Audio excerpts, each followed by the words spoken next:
Uma boa noite aos ouvintes da Rádio Cultura de Naviraí, sintonizados na 105,7. Hoje é dia 25 de março de 2026. Estamos começando mais um Fala Psi. Nossa convidada de hoje é a doutora Sayara Alessandra Pagno, ela que é delegada da mulher, e ela veio para falar um pouquinho sobre a violência contra a mulher, considerando que o mês de março ele, faz parte do mês internacional da mulher. A gente tem o dia 8, que é que seria uma comemoração, mas na verdade é um alerta às mulheres em relação às violências que já foram sofridas. E o objetivo do Fala Psico de hoje é trazer um pouco mais de consciência tanto às mulheres quanto aos homens, que muitas vezes têm dúvidas em relação ao que se trata do tema violência. Muitas vezes a gente associa violência só à violência física, mas existem diversas formas de violência. A delegada está aqui hoje para esclarecer isso. Muito obrigada, delegada, pelo seu aceite de vir aqui. Boa noite, Dani. Eu que agradeço o convite para falar nesse mês de março, que é comemorado o Dia Internacional da Mulher. Nós sabemos que esse mês é um mês de reflexão, conscientização, fortalecimento dos direitos das mulheres. E além de ser um mês comemorativo, também é um mês destinado a dar visibilidade a um tema tão importante, que é a violência doméstica, que infelizmente afeta muitos lares ainda. Doutora, para a gente começar a falar sobre esse tema, o que de fato configura a violência contra a mulher segundo a Maria da Penha, a Lei Maria da Penha? Certo. A Lei Maria da Penha, ela prevê 5 tipos de violência, tá? Então, violência contra a mulher se refere a qualquer lesão, morte ou sofrimento físico, sexual, moral, psicológico que cause algum dano a essa mulher. Uhum. Dentro desses tipos de dano, o que configuraria uma violência psicológica? Porque entra também a questão da violência patrimonial como violência. Sim, a violência psicológica, hoje, ela é prevista como crime no Código Penal. Ela passou a ser crime a partir de 2021. E a violência psicológica, ela se reflete e se tipifica nas situações em que há uma manipulação por parte do agressor, chantagem, humilhação, diminuição da autoestima. Então, todos esses comportamentos acabam levando à violência psicológica e causam um dano psicológico a essa mulher vítima. Em relação à violência patrimonial, também temos muitos casos na delegacia, de violência patrimonial, e a maioria dos casos se dá em relação a algum dano a um bem da vítima, Então, está lá numa briga, vai quebrar o celular, vai praticar algum outro dano envolvendo um patrimônio da vítima. Tem situações onde o agressor ele também omite patrimônio da vítima, coloca em nome de terceiros. Isso também configura violência patrimonial, doutora? Sim, configura violência patrimonial. Há também controle em relação ao salário da vítima. Então, aí, tudo que envolve questões financeiras que são ocultadas da vítima. É interessante chamar a atenção para essa temática, porque a gente percebe, às vezes, dentro das relações, uma naturalização para essas coisas que não são naturais, Inclusive a parte da violência psicológica. Às vezes você conversa com uma pessoa que ela está passando pela violência e ela ainda acha que ela está no lucro por estar, num relacionamento onde ela não é traída e onde ela não apanha. Então, olha, só é o fim do mundo se eu estiver passando por uma violência física ou se eu estiver, sendo exposta a uma traição, algo nesse sentido. E, na verdade, a violência psicológica e a patrimonial, ela também gera sequelas muito significativas na mulher, doutora? Sim, nós percebemos que algumas vítimas nos procuram e não percebem que estão numa situação de violência, num ciclo de violência. Retratam situações que são violências psicológicas, xingamentos, humilhações, e aí falam, mas ele só faz isso, Mas não é o só faz isso, esse faz isso, ele é crime e deve ser devidamente apurado e responsabilizado ao final do procedimento. E o que a gente percebe sobre o ciclo de violência é que esse é o começo de um processo que tende a ir se agravando, Então a pessoa só faz isso, mas está começando por isso. Mas é muito provável que isso se agrave e possa vir a ser uma violência física, possa vir a ser uma tentativa de homicídio, porque a pessoa que ela pratica violência, à medida que ela percebe que aquele comportamento dela não tem mais efeito sobre a vítima, ela começa a buscar outros meios de trazer controle, E muitas vezes através da força. Tanto que o ciclo da violência inicia com atos de tensão, Então são momentos ali entre o casal que acaba evoluindo, o agressor acaba explodindo. Então inicia dessa forma mesmo a violência, Aí o agressor acaba evoluindo partindo para atos que efetivamente são uma agressão física, psicológica, moral, e esse ciclo se repete, né? Então, posteriormente, esse ciclo ele vai ser repetido, para cada vez mais pesada, com atos cada vez mais graves. E quando essa vítima ela não tem o apoio necessário, quando eu falo apoio, às vezes a gente pensa que o apoio é só um apoio relacionado à parte da justiça, à parte policial, mas a família ela tem um papel fundamental no fortalecimento dessa mulher diante das situações. E muitas vezes a gente vê que a pessoa permanece no ciclo de violência porque não tem apoio. Né? Sim. A família é quem está no dia a dia com essa vítima, né? É quem vai perceber sinais de violência doméstica. Isso é muito importante, porque é nesse momento que a vítima está pedindo socorro. É importante que nós consigamos visualizar esses sinais e que essa vítima seja encaminhada, procure a delegacia. A família pode procurar a delegacia, fazer uma denúncia anônima, e aí nós podemos fazer o nosso trabalho posteriormente, mas é importante que a família, sim, auxilie e não acoberte, né? Porque, por vezes, a gente escuta, você tem que aguentar por causa do seu casamento é assim. Mas não, casamento com violência não funciona, não é assim. O seu crime tem que ser apurado. Doutora, muitas pessoas, né, acabam tendo... como é que eu falo? Não tem muito discernimento em relação a essa questão, né, das situações de violência doméstica. O que pode configurar a violência doméstica? Como é que a gente diferencia um conflito, né, natural de um relacionamento da violência doméstica? A vida a dois, nós sabemos que existem conflitos, né, e esses conflitos, quando são realizados em um grau de igualdade, faz parte de um relacionamento. A partir do momento que nós notamos ali uma superioridade, que o conflito acaba evoluindo, aí nós já não estamos falando mais de um conflito. Aí já estamos diante de uma situação que pode vir a configurar a violência doméstica. Tá. E a violência psicológica, né, você já até esclareceu que ela é crime, né? E quais são as situações onde ela configura crime? Ali, por parte do agressor, um controle da sua liberdade, a mulher não pode sair, controle da vestimenta dela, controle das redes sociais, ela não pode visitar os amigos, não pode visitar a família. Então, são vários exemplos que acabam causando um dano psicológico a essa mulher. E existe agora, assim, com esse movimento de conscientização, porque a gente percebe que no calendário do Brasil existem vários meses que são destinados à conscientização com relação à violência contra a mulher. Isso tem encorajado as mulheres a denunciarem mais? O que vocês observam lá na delegacia? Sim, com certeza. Essas campanhas são de suma importância, porque trazem coragem para a mulher, trazem conhecimento, né? A Lei Maria da Penha foi um importante marco, porque a partir dela nós trouxemos conhecimento às mulheres. E a partir disso elas têm nos procurado com mais frequência. Claro que infelizmente os casos têm aumentado, mas também devido a essa procura, a mulher não está mais calada em casa, né? Ela percebe, ela tem visto noticiário, ela tem visto entrevistas como essa de hoje e acabam nos procurando. Isso é muito bom. E é importante que, mais importante, né, do que as mulheres terem consciência, os homens criarem a consciência do que é a violência, porque muitos, eles dizem, quando a mulher diz, olha, o que você está fazendo comigo é violência, eles dizem assim, não é violência, é coisa da sua cabeça, porque não consegue entender a gravidade do comportamento, porque essa cultura machista, ela, né, de certa forma, fortalece e se medir força, essa necessidade de ter o controle na relação, né, muitas vezes configura a violência, mas o homem não enxerga isso como um ato violento, e né?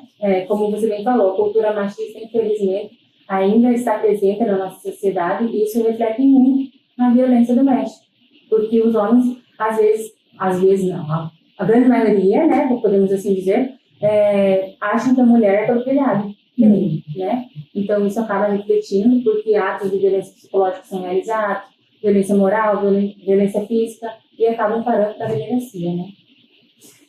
E as consequências, muitas vezes, elas serão severas na vida da vítima, né? Que muitas vezes a vítima, ela não tem vida mais a partir do momento onde, né, isso parte para algo muito mais grave, que é o caso do feminicídio, que a gente tanto tem acompanhado e tanto tem aumentado nos últimos anos, né? Sim, infelizmente, o feminicídio é o ápice da violência doméstica e muitas vítimas nos procuram com medo, né? Então, eu falo que a violência, ela atinge sim a vítima, muitas vezes na forma física, mas a emocional dela, quando ela nos procura, já está muito abalado, né? Temos que trabalhar em cima disso também. Doutora, você poderia dar alguns exemplos práticos de violência psicológica que as mulheres muitas vezes não reconhecem como um abuso? Esse controle excessivo sobre a vida dela, sobre os comportamentos, controle sobre redes sociais, a roupa que ela vai usar, são exemplos básicos que nós percebemos nos atendimentos. E o que caracteriza a violência moral e como é que ela se manifesta nas relações? A violência moral, ela se refere a xingamentos que são proferidos pelo agressor. Então, nós estamos diante ali da injúria, difamação e calúnia. E é muito comum esse tipo de violência, as mulheres reportarem essas violências, porque às vezes até por essa questão que a gente comentou anteriormente, do tipo, não, mas ele só me ofende, então não é um problema. É comum que elas reportem, as mulheres elas estão mais conscientes sobre esse tipo de violência. A partir da sua vivência, o que você observa nesse sentido? Sim, a grande maioria dos boletins de ocorrência acabam mencionando alguma situação de injúria. Então, as mulheres têm percebido, sim, que esse comportamento de humilhação, de xingamento, ele é, sim, um comportamento que é punido por lei. Nós vamos agora para um breve intervalo e já a gente retorna com mais Fala Psi.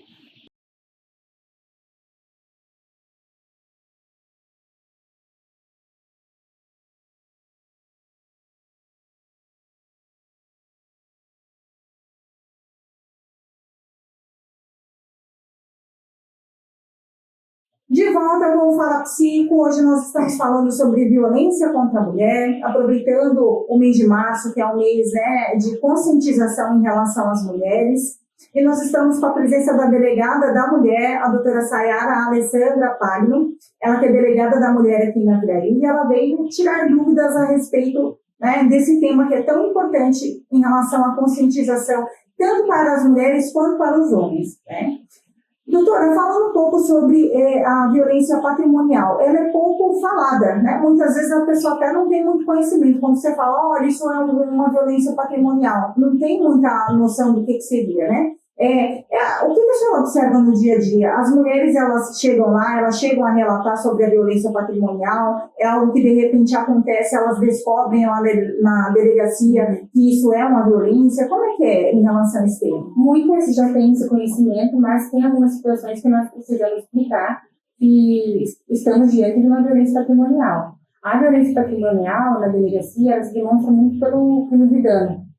Diz respeito a danificar algum bem de propriedade dessa vítima. Muitas vezes é o celular, o carro, a moto da vítima. Então, esse comportamento do agressor é crime e tipificado como dano. Com relação até aos bens do casal, doutora, como é que configura essa parte da violência patrimonial? Porque às vezes a mulher, ela não trabalha, ela, né, a responsabilidade dela, o homem não permite que ela trabalhe, ela fica em casa. E ela não tem acesso a nenhum valor financeiro da família. O homem não permite que ela tenha esse acesso. Isso pode ser considerado violência patrimonial? Sim, pode ser. O fato dela não ter acesso aos bens do casal, nós já podemos pensar em uma violência patrimonial. Porque os bens são do casal, né? Então, como ela integra isso, ela pode sim ser vítima de violência patrimonial caso não tenha acesso a isso.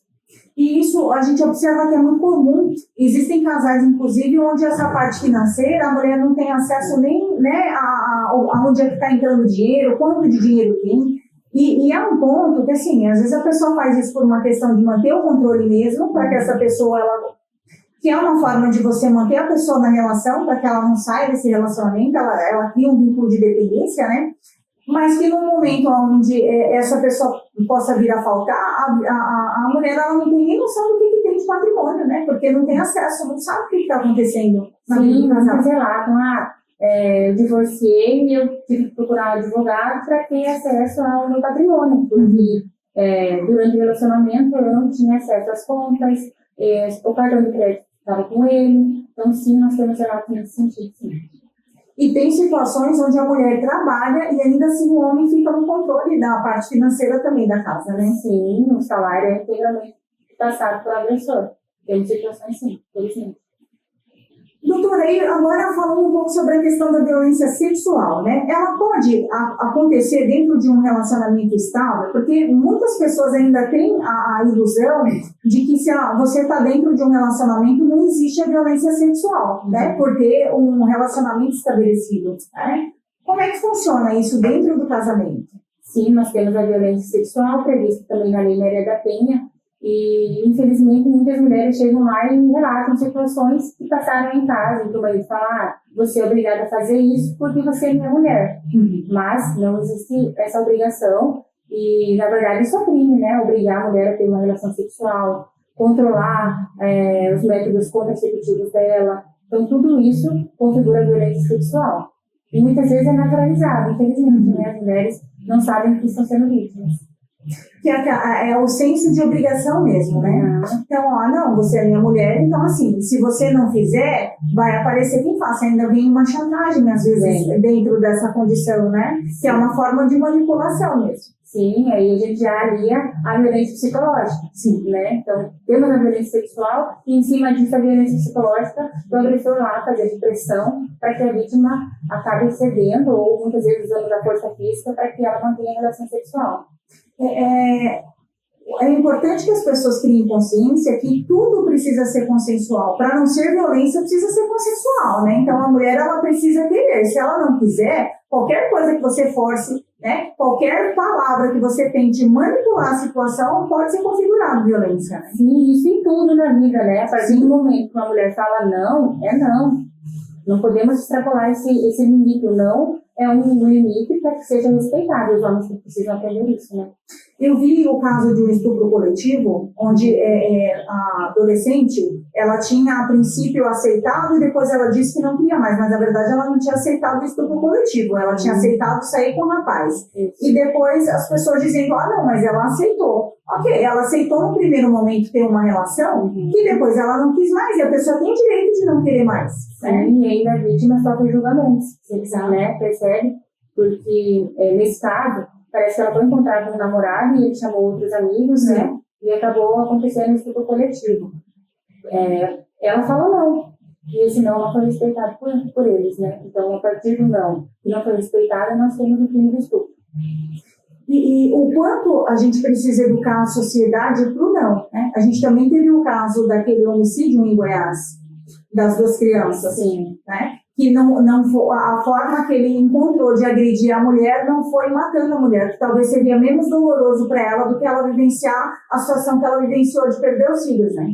Então, a forma que ele encontrou de agredir, dela se sentir culpada de matá-la em vida, foi uma vida, né? Sim, porque ela, que vida que tem agora?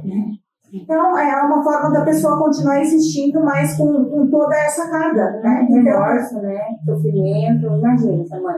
E o que mais chama atenção é que dentro dessa cultura do machismo, ainda há quem defenda, não, mas ela estava traindo o marido, como se ela fosse merecedora de passar por isso, e como se isso fosse algo que pudesse justificar o que ele fez com os filhos, que foi absurdo, né? E contra ele próprio por conta do comportamento dela.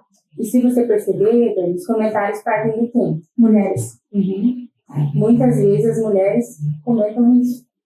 Então, é isso que precisa também. As mulheres precisam entender, apoiar. Esse apoio de mulheres é muito necessário, né? Nós falamos na semana retrasada sobre essa questão das mulheres.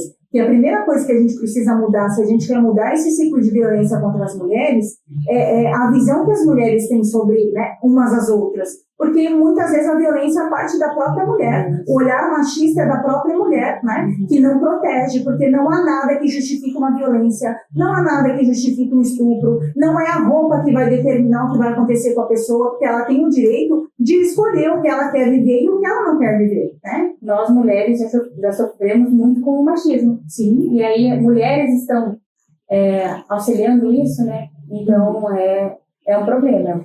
Fortalecendo essa cultura, né? Então, se a gente quer mudar o mundo, a gente precisa começar a quebrar alguns paradigmas. E o primeiro dos paradigmas é a gente compreender o quanto a gente é violento e agressor quando a gente tem esse tipo de conduta, de julgar a mulher, a vítima, né? Revitimizar. Porque nada justifica. Muitas vezes a gente vê lá, foi agredida, alguma situação mais grave, mas o que ela fez? Né? O que ela fez para acontecer isso? Essa pergunta não deve acontecer. Porque independente da situação, não é a violência que vai resolver. Não tem o que justifique. Então, o que ela fez, não importa o que ela fez, porque nada do que ela fez vai justificar ela ser violentada. Nesse caso ali, foi traído. Qual que é a solução? separa, Sim. né? Divorcia, segue sua vida, vai cada um do seu lado. Agora, violência não vai trazer nada. A violência, o comportamento de vingança, o comportamento de manipulação, de insistência, de denegrir a imagem do outro, né? Se não está dando certo o relacionamento, vai ser assim que vai dar certo? Piorou aí que não vai dar certo mesmo, né? Sim, sob ameaça, você vai manter uma pessoa ao seu lado, né? Sob ameaça, por medo, ela vai ficar com você porque ela tem medo. Eu vi uma reportagem, na verdade foi até um vídeo na internet, falando sobre uma mulher que ela teve um relacionamento, eu até citei também nos programas anteriores, que ela estava se relacionando com um rapaz e ela pediu para terminar esse relacionamento, o rapaz deu 32 facadas dela e ela sobreviveu a essa violência. Mas dentro dessa Constituição ele não foi preso, ele continuou solto, ele pediu para voltar e ela nessa condição de vulnerabilidade, porque ela sabia que se ela não aceitasse ela poderia ser vítima de novo, ela pediu, né, ela aceitou voltar e ela continuou com ele e depois ela tomou a decisão de terminar de novo. Quando ela tomou a decisão de terminar, ele deu um tiro na cabeça dela, matou. E aí os comentários que tinham em relação a esse caso eram assim, por que ela voltou? Né? Ah, não, mas assim, ela encontrou o que ela queria. O comportamento dele esquece, ninguém comenta, né? Ela encontrou o que ela queria, porque como é que você é violentada por uma pessoa e você continua com ela? As pessoas elas não têm noção de como é que é estar numa condição de ser vítima desse tipo de situação. Muitos julgamentos em cima da mulher. Por que ela não sai? Né? Agora, a minha pergunta, né, a primeira coisa que me veio na cabeça é assim, como é que não prenderam esse cara? Porque 32 facadas é tentativa de homicídio. Não era para ele estar solto? Né? Sim. Por isso que a necessidade de uma atuação séria da polícia, né? Sim. Em cima disso, a comunicação imediata, se for possível, para que as medidas sejam adotadas imediatamente. Mas são essas condições, então, enquanto a gente continuar com essa cultura de querer justificar o porquê o outro ele é agredido, mas assim, a gente não justifica do homem. Quando o homem ele é vítima, ninguém questiona o que fez. Mas quando a mulher é vítima, ela sempre tem culpa. Alguma coisa ela fez, né? Desde que ela comeu a maçã, a mulher ela tem que responder por toda a falha da mulher. Mas é verdade, é isso assim. A gente vem naturalizando isso, de que tem que existir uma falha da mulher para justificar algo maior. E a gente precisa mudar de mentalidade. Né? Sim, é isso mesmo. Né? E, doutora, a gente vai agora para mais um breve intervalo e já a gente retorna respondendo mais perguntas.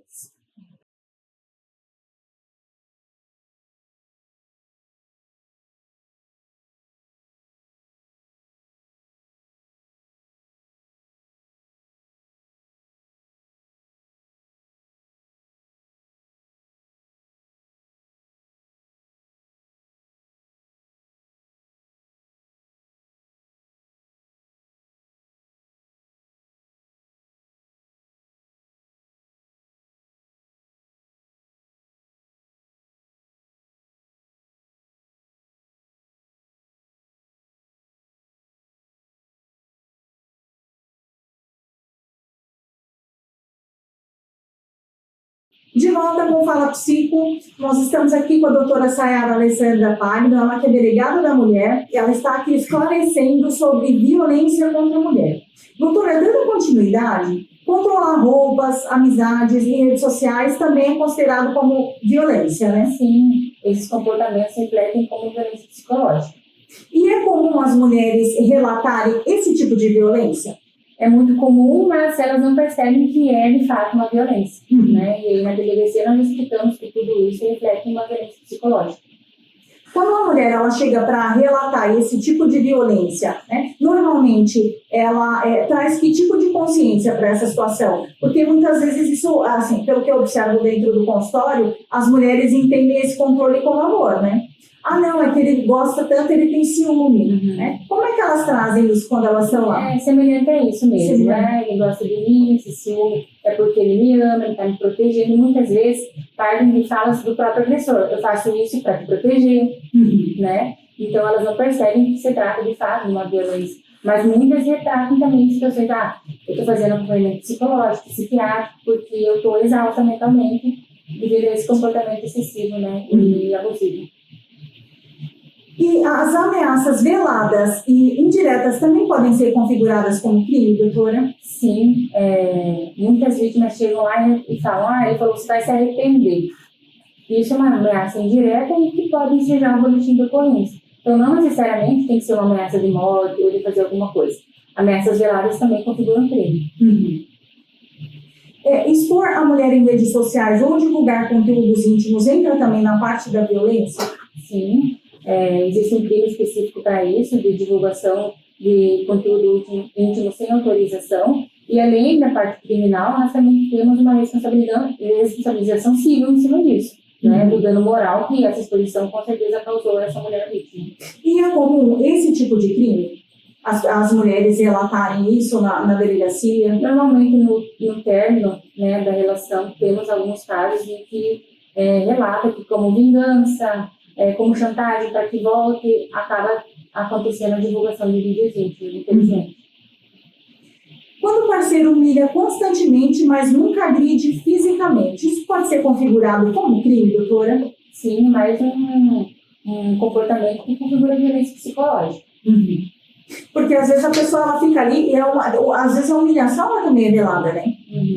Ah, não, mas você não tem capacidade para fazer isso, né? Ah, mas isso aqui você não faz bem. E fica naquilo onde você vai, de certa forma, minando a autoconfiança, a autoestima. Você não vai achar ninguém melhor que eu. Só eu vou querer você.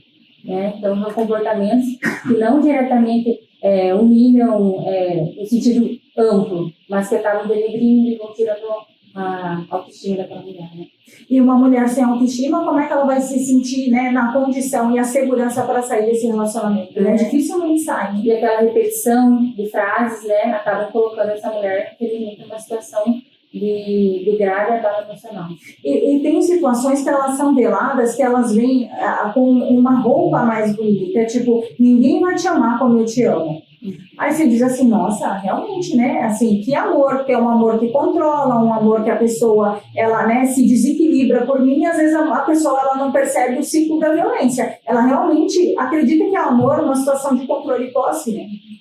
Sim, com certeza, e aí o ciclo se repete, né? Aí nós novamente estamos falando do ciclo da violência, atos de tensão, o momento da explosão para a violência e posteriormente a água de mel, né? Então o agressor volta, ele se arrepende, pede perdão, aí a vítima muitas vezes acaba perdoando e o ciclo se inicia novamente.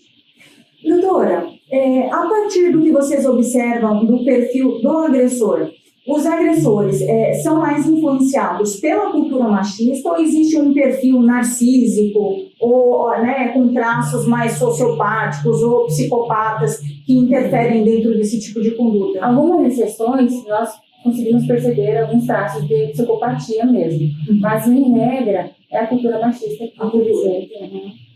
que interfere nisso. Aqui até a gente já comentou a questão de retirar o dinheiro, impedir o trabalho, controlar financeiramente, que configura como violência, né?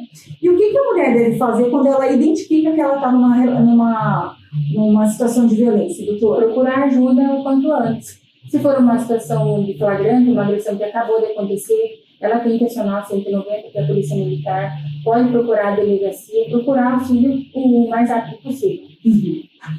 E é possível denunciar sem provas? Porque às vezes a pessoa ela fica, não, eu não tenho como provar, eu não gravei, eu não tenho, né?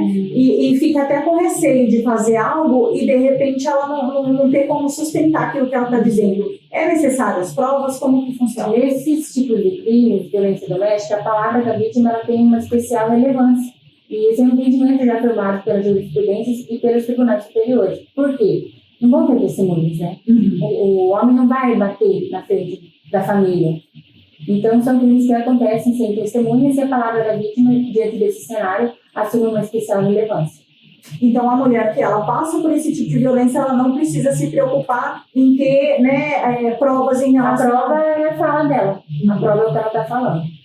Claro que em uma situação que é possível identificar testemunhas, aí nós reforçamos a fala dela, mas nem sempre isso é possível, né? Também temos a possibilidade de exame pericial, em situações de dano, por exemplo, que o celular é quebrado, nós aprendemos esse celular, então vamos para a perícia, eles vão avaliar o dano e colocar uma estimativa de valor para que lá na frente seja ressarcida essa vítima, se possível.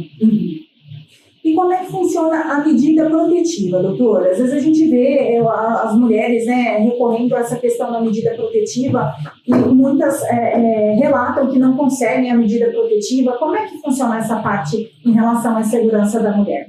A medida protetiva, a vítima procura a delegacia e manifesta interesse. Olha, eu quero medida protetiva. As medidas protetivas mais solicitadas se referem à proibição de manter contato, de se aproximar e o afastamento do lar. Então, a vítima vai lá, manifesta, olha, eu quero medida protetiva. Nós minutamos o pedido, ela vai assinar, nós encaminhamos ao Poder Judiciário e o Poder Judiciário tem 48 horas para que seja analisado esse pedido. Posteriormente, o oficial de justiça vai procurar essa vítima, notificando ela sobre o deferimento das medidas protetivas e o mesmo acontece com o agressor. A partir do momento que ele for notificado, as medidas passam a ter vigência. Doutora, e existem situações que fundamentam a medida protetiva ou a mulher ela pode pedir a medida protetiva em qualquer tipo de situação de violência? As medidas protetivas, elas não exigem crime. Então, elas não estão vinculadas a isso. Muitas chegam lá, né, que não tem crime, ele bebe muito, ele enche o saco. Aí nós anotamos tudo que a vítima tem a relatar e encaminhamos para o judiciário. Já tivemos casos em que houve deferimento e não tinha crime a ser apurado.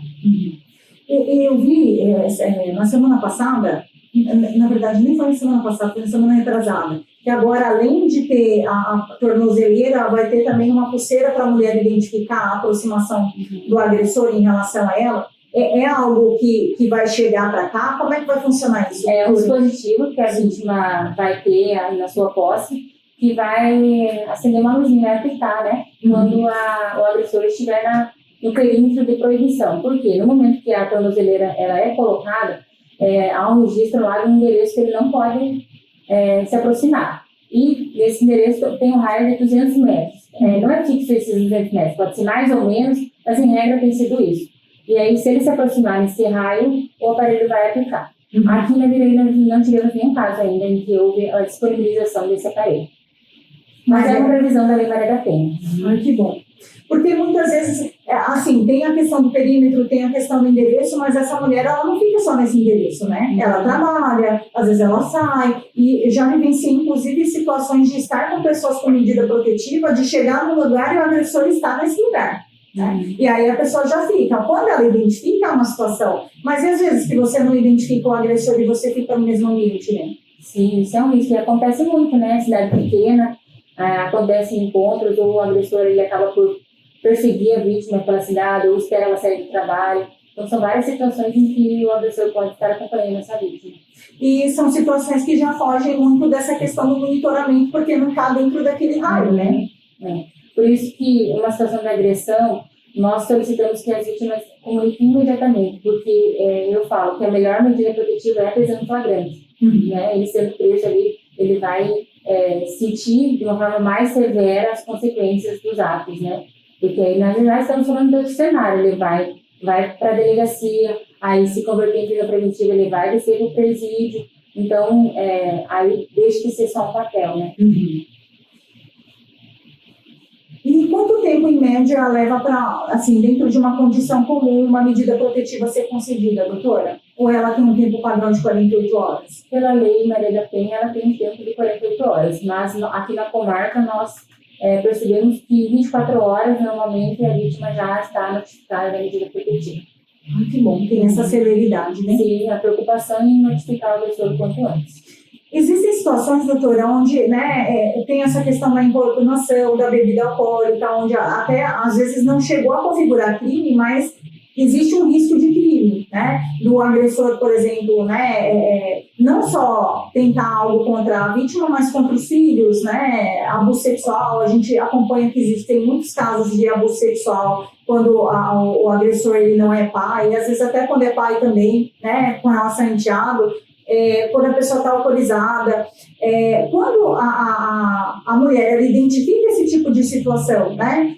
Como é que é feito o afastamento desse agressor, né? Ou desse homem do lar? Porque às vezes a mulher ela fica meio perdida, diz, como é que eu vou colocar ele para fora? Para onde que ele vai, né? Ele já sai imediato, eu tenho que dar um tempo, muitas vezes fica nessa dúvida e até por essa dúvida ela acaba não buscando a justiça, né? Por medo. O afastamento ele se dá com a medida protetiva, porque existe a medida protetiva de afastamento do agressor do lar.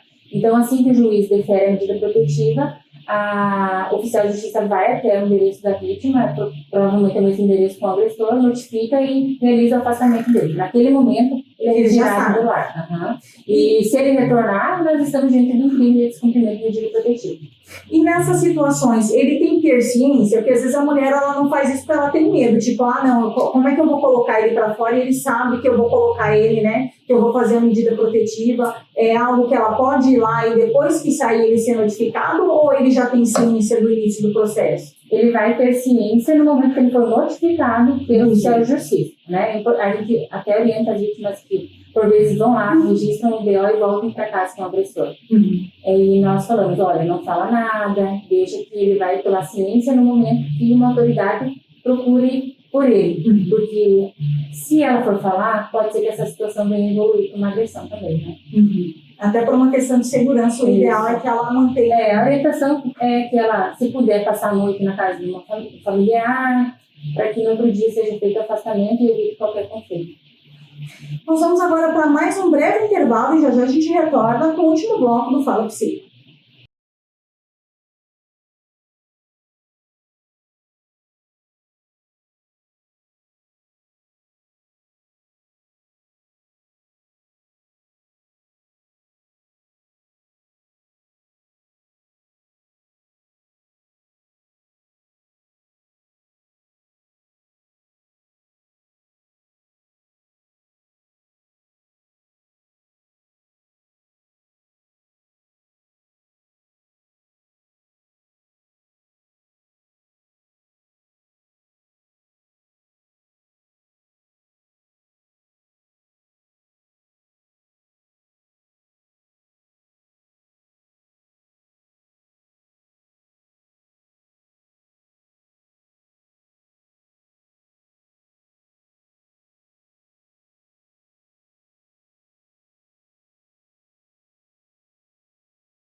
De volta com o Fala Psico, nós estamos falando hoje sobre violência contra a mulher e a nossa convidada é a doutora Sayara Alessandra Pagno, ela que é delegada da mulher aqui na Viraí.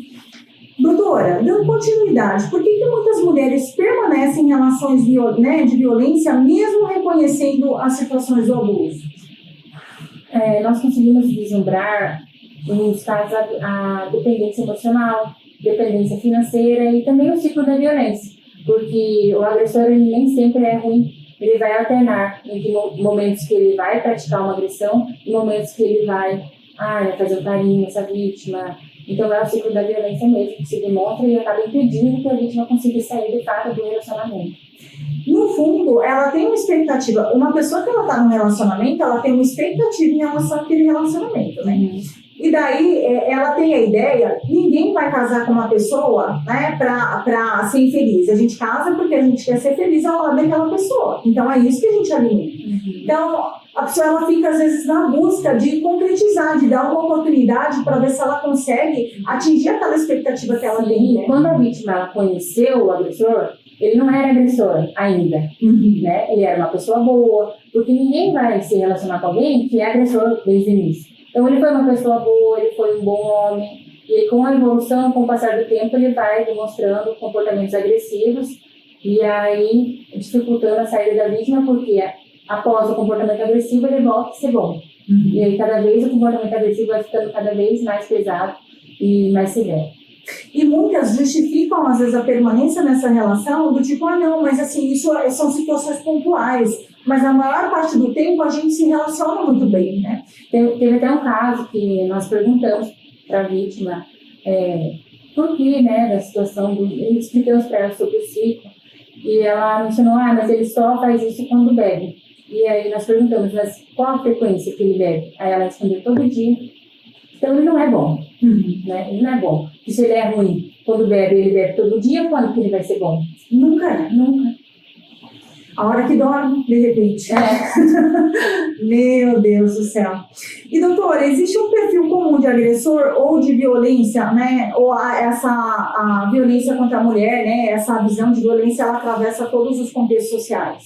A violência, ela não tem classe social, ela não tem idade, não tem escolaridade. Infelizmente, ela está por todo lado. Não podemos dizer que existe um padrão, portanto. Mas existe, por exemplo, algumas coisas que elas estão mais presentes dentro de situações de violência, tipo o uso de droga, o consumo de bebida alcoólica. Tem algumas coisas que propiciam, né? Sim, são gatilhos. Gatilhos, né? Temos, sim, a grande parte dos casos, as vítimas mencionam a situação da bebida, do uso de drogas. Ele estava alucinado, ele bebeu muito, ele fez isso. Acabam no outro dia procurando violência para retirar a queixa, né? Em cima disso, a justificativa ele bebeu muito naquele dia. Então, sim, são gatilhos que acabam levando à violência contra a mulher. O ciclo da violência, ela influencia na dificuldade do rompimento, né? E como é que a senhora enxerga isso? Sim, ela influencia, ela dificulta, porque dá uma falsa sensação de mudança, já que o agressor ele fica alternando entre comportamentos bons e comportamentos agressivos. Então, com certeza, é um ponto que acaba pegando ali na vítima na hora de romper esse ciclo da violência. Eu percebo essa questão da bebida alcoólica, que existem muitas pessoas que se contêm. Não é que elas sejam pessoas equilibradas, mas são pessoas muito contidas, sóbrias. Mas a partir do momento onde você está sob o efeito de algo, né, que seja bebida alcoólica ou que seja de alguma outra coisa, né, de uma droga, de um químico, aí você já perde esse autocontrole, né, que é a questão do controle inibitório. Então vem o impulso e você age a partir do impulso que você tem, né? Vocês observam isso, essa falta de controle inibitório, né, nessas condições? Muitos agressores relatam isso também. Eu sou um homem bom e eu só fiz isso porque naquele dia eu fiz uso de drogas. Então eles mesmos acabam percebendo essa situação. E no fundo não é porque são pessoas boas, mas são pessoas que se controlam, né? Elas não deixam transparecer aquilo que elas estão sentindo, mas por dentro a gente sabe que essa parte do emocional e da contrariedade está muito latente. Então, na hora que bebe, ela só explode, né? Só extravasa. Só extravasa um comportamento que já estava ali guardado para que acontecesse em qualquer momento, mas o uso da bebida, o uso da droga para que de fato aconteça. E, doutora, e a violência contra a mulher praticada por outras mulheres também se enquadra na Lei Maria da Penha? Sim, a exigência da Lei Maria da Penha é que seja a vítima mulher. O agressor pode ser tanto mulher como homem. Isso é interessante porque entra injúria, também difamação, também entra na Maria da Penha. Sim, nós só, pela Lei Maria da Penha, a exigência que haja uma relação íntima de afeto, que haja ali um âmbito doméstico para que seja configurada a violência doméstica. E para a gente finalizar, doutora, quais são os sinais de alerta que toda mulher deveria conhecer, né, para identificar precocemente uma relação abusiva? É o controle excessivo. Muitas vezes nós estamos com uma amiga, pode acontecer de você estar com essa amiga e perceber, ela toda hora está no celular, toda hora se justificando, toda hora o companheiro ligando por vídeo. Então já são sinais que tem que perguntar, e aí, tá tudo bem em casa? São sinais que a vítima já vai demonstrando que está sendo controlada de alguma forma, né? O isolamento social, então o agressor ele tira essa vítima do ambiente social, ele não deixa mais visitar a família, não deixa mais sair com as amigas. Então, são alguns sinais que nós vamos percebendo que a pessoa está passando por uma situação difícil. E, claro, a violência física vão deixar marcas, muitas vezes, hematomas nos braços, né? Então, é importante notar sempre isso. E como é que a família pode ser um apoio diante dessas situações, doutora? Né? Que orientação a senhora daria às famílias? Porque tem famílias, às vezes, que observam, mas também não sabem como é que pode ajudar, né? Até onde elas podem ir dentro desse tipo de situação. A família tem que ser a primeira a acolher essa vítima, né? E fazer os encaminhamentos, porque ela vai estar ali racional enquanto a vítima vai estar abalada. Então, nós precisamos que procure a delegacia. A família pode procurar a delegacia, relatar. Vai ficar no boletim de ocorrência como comunicante, ou se não quiser se identificar, não tem problema, nós vamos dar andamento independente disso. Mas é necessário que os órgãos de proteção sejam acionados.